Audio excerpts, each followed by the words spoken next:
Today we will discuss CCT questions based on rational numbers, our chapter 1 from the book. And here the theme is missing numbers. It is said A, B and C are three positive integers such that B is twice of A, C is 2/3 of B. Then write yes or no for the given statements. Well, first see here, B is twice of A. So twice of A means 2 into A, correct? So it is given that B is 2 times of A. Also here C is 2/3 of B. C is 2/3, that means 2/3 of B, so into B. ये मैंने अपनी तरफ से जो statement दे रखे हैं, जो conditions दे रखे हैं, उनको कन्वर्ट कर लिया. Okay, now reading the first statement. If A is equal to 7/12 then B will be 14/12. Let us check using the first hint given here for the numbers, saying B is twice of A. Here B is twice of A. Okay, A is 7/12, then B will be 14/12. I am putting the value of A. Twice of A means 2 multiplied by, and A का जो value है वो मुझे 7/12 given है. So without simplifying, if you directly multiply it like this, you will get B is equal to 14/12, which is given in the question also, statement also. So we will write a yes for it. You may be asked to convert it into standard form, है ना? So in standard form it will be converted like 7/6, correct? है ना? But this form is also acceptable. If B is 12, then C is 8. Let us check it. B is 12, then C is 8. What is the relation between B and C? Here it is. C is 2/3 of B. Now I am writing it in this form. C is putting an equal sign for it.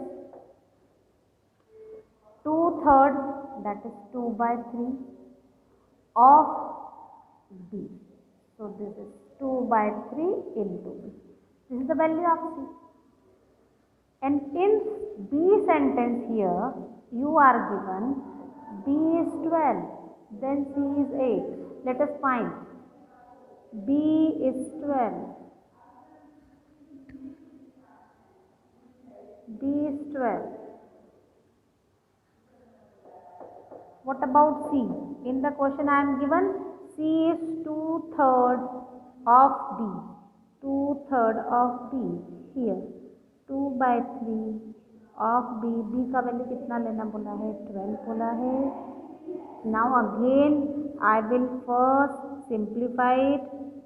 3 4 are 12. Check कर लो. You will get 2 into 4, that is 8. So if value of B is 12, value of C is 8, है ना? Value of C is 8. Check the sentence given to you. What is the sentence given? If B is 12, then C is 8. अभी आपने check किया, जब B का value 12 रखा था तो C 8 आया था. So we will write yes against this statement. Check the third one. What is given in C? If A is 3/4 of C. A is 3/4 of C. Check करते हैं. इस A 3/4 of C, उसके लिए मुझे जो ऊपर, अब यहाँ पे कोई वैल्यू नहीं C की दे रखी है, A की भी दे रखी है, तो फिर वो जो ऊपर रिलेशन है उसी को हम कन्वर्ट करेंगे अपने मैथमेटिकल स्टेटमेंट के फॉर्म में. कहाँ पर ऊपर दे रखते हैं? Here. B is twice of A, that means B is equal to 2A. And the other statement was C is 2/3 of B. So C is 2/3 of B, है ना? तो हम इन दोनों को मिला लेते, क्योंकि अब मुझे जो क्वेश्चन पूछा है उसमें मुझे रिलेट करना है A और C को.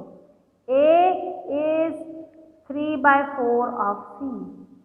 तो मेरे पास तो A और C का तो कोई डायरेक्ट रिलेशन नहीं है, बट अगर मैं इन दोनों को देख लूँ, I will be writing it again for you there, please see it carefully. B is equal to 2a and C is equal to 2/3 of b, है ना। I am writing it again. Check this, b is equal to 2a, c is equal to 2/3 of b।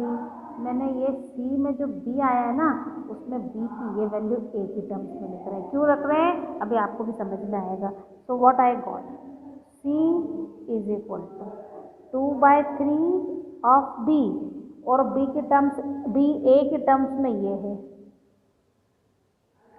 हम ये numbers को multiply कर सकते हैं ना, numerator with numerator, 2 2s are 4, तो ये मेरे पास आ गया c is equal to 4/3 of a, है ना। c a का 4/3 है। What if I want to find a in terms of c, तो ये 4/3 को उठा के इधर ले जाएं आप, क्रॉस मल्टीप्लाई किया या बोले ट्रांसपोज किया, तो you will get a is equal to 3, denominator में है, इधर जाके न्यूमरेटर में आ गया। 4 is in denominator, it will go in numerator में, अभी डिनोमिनेटर में चला गया, तो आपके पास आ गया a is equal to 3/4 of c।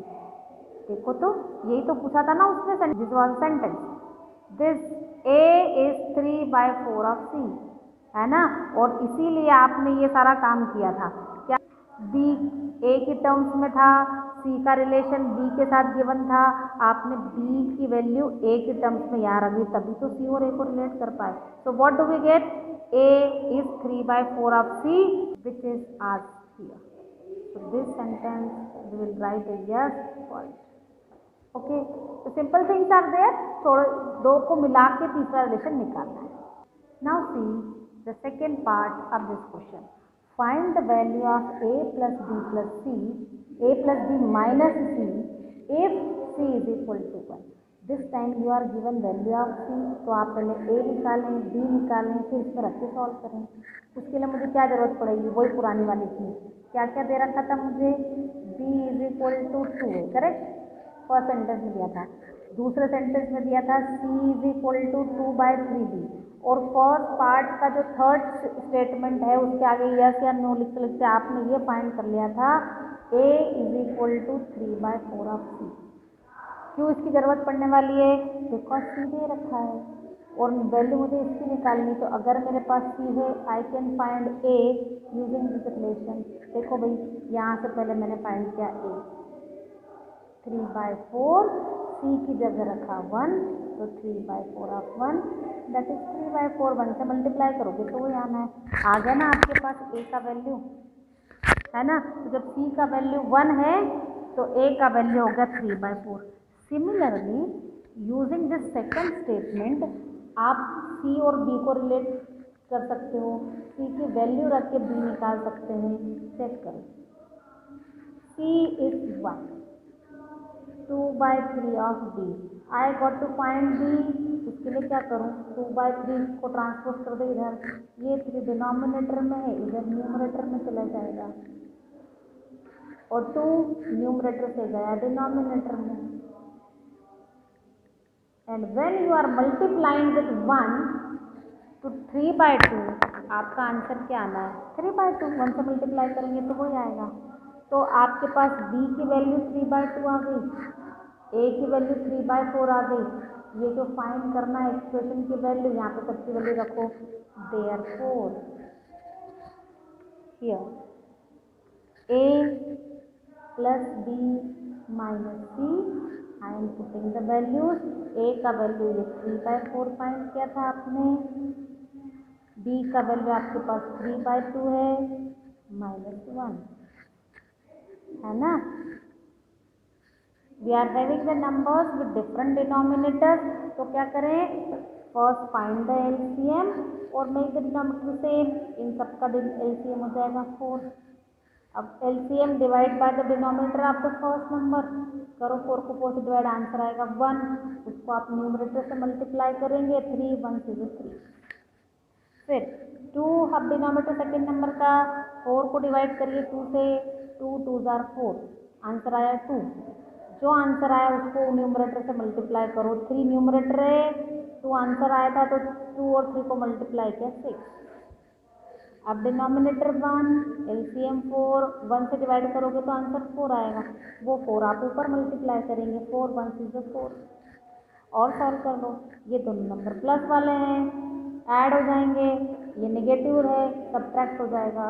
3 + 6 = 9 और 9 में से आपने 4 सब्ट्रैक्ट किया, देन यू गॉट 5/4। तो आपके पास आंसर आ गया a + b - c, its value is 5/4. Okay. Now see, from the same question, other part. What is the value of a divided by c? a divided by c का value कितना होगा? तो मैं पता है क्या करने वाली हूँ, जो हमने फर्स्ट वाला जो क्वेश्चन किया था, पार्ट किया था, उसमें a और c को रिलेट किया था, है ना। जो लोग भूल गए थोड़ा फटाफट रिकॉल कर लेते हैं। देखिए, b is given 2 times of a, फिर c was given 2/3 of d। आपने इस b की वैल्यू यहाँ से उठा के प्लेस किया था and you got c is equal to 2/3 of 2a, correct. That was 4/3 of a और a was 3/4 of c, correct. आपने 3 और 4 दोनों को ट्रांसपोज कर लिया था। अब मुझे निकालना क्या है, a divide by c। Here I am finding c। a divide by c, a कितना निकाला है, ये लिखा है 3/4 ऑफ c। मैं a की जगह पर ये वैल्यू रखती हूँ। Here I am getting 3/4 of c divide by c। Divide by को से लिख दे फ्रैक्शन के फॉर्म में, रैशनल नंबर के फॉर्म में, and c will be cancelled by this c। तो क्या आंसर आया आपके पास, a divide by c is 3/4। So this is the answer, है ना। आपको ऐसा कैलकुलेट करके शो करना रहेगा, ठीक है। If it comes in MCQ, you need not to show this steps, you will do it in rough copy and then you will write a divided by c is 3/4. Check the last part. Express multiplicative inverse of b in terms of a.